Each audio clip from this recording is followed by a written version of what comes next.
If you believe me, if you trust me, if you believe me, this is Mabhedza again. You come to stay with me. Billy, Trust me, reality, trust me, If you believe me, why can't you come to stay with me? If you trust me, say uchiramba wakabata phone yangu. If you believe me, why can't you come to stay with me?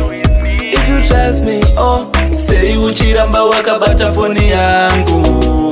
Munhu wandakachuza iwe ndiwe ende munakati anondida baby girl ndiwe zvekunetsana kutukana izva ndizvizive kuti wachinja itanisiye waiti taisvika kupiko mumwoyo mako mahinge mane shanduko opa yepani nenge nchitofilabo mumwoyo mako unenge chitofilalo zvekuti ndinochiita ndakachita before zvekuti ndinokuda now should know opa yepa ndikapromisa ndanyura murudo akusi kukutuma kutundidaiso moyo wangu wazara nemavanga nekuita kwaunoita iwe anakisha amanda yolanda ndivaziye ndonzo achitaurwa newe.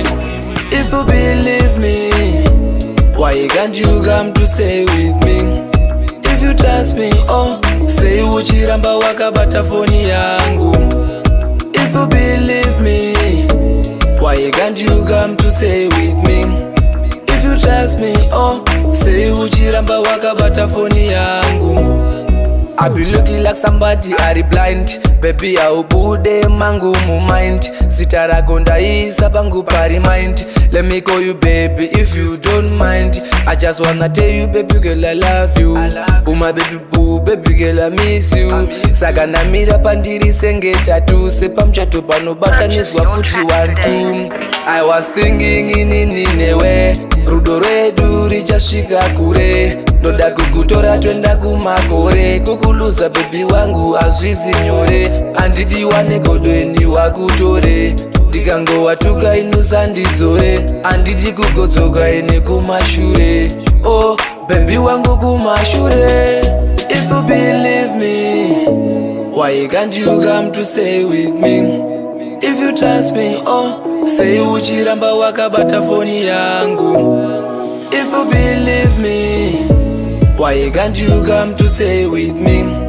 If you trust me, say uchiramba wakabata phone yangu.